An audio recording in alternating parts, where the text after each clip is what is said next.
I'm going to tell you a story from my life about what it's like to be an American right now. Last weekend, someone in my program was having her engagement party. This is a queer person, and the event was very queer and fun.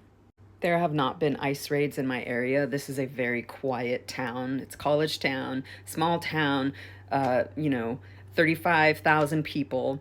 And the only ice raids that I'm aware of have happened an hour and a half away in the only major city in this region. But we are a little dot of blue in a sea of red. So this engagement party has been scheduled for weeks, right?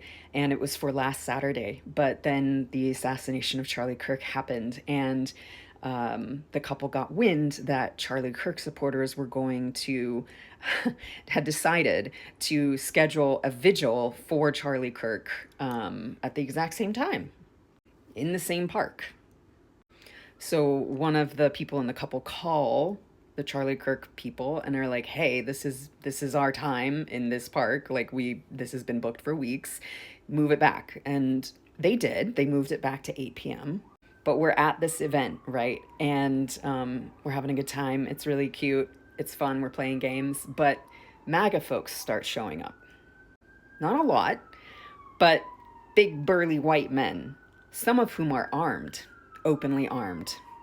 My girlfriend, who's one of the bravest people I know, and very visibly queer, would approach these folks and be like, "Hey, this is a private event. Your event has been scheduled for later tonight."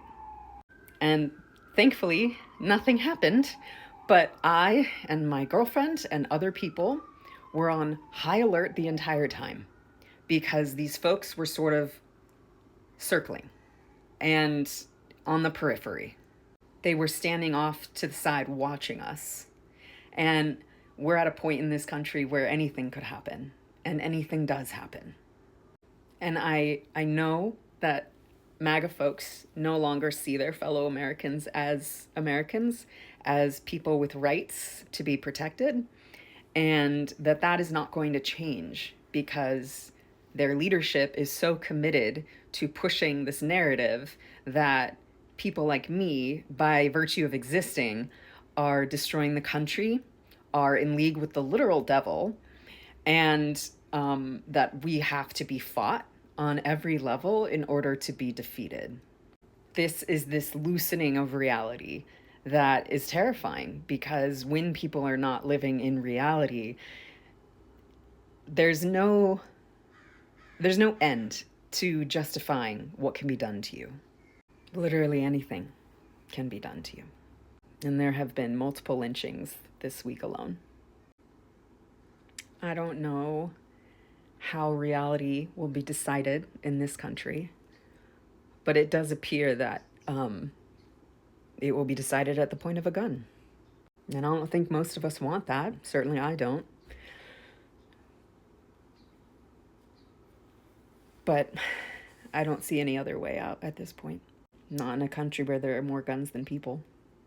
Not in a country with weak or non-existent leadership on the left and leadership on the right that is authoritarian, that is actively pushing for genocide of immigrants and trans people, and that is willing to use violence to reach their goals.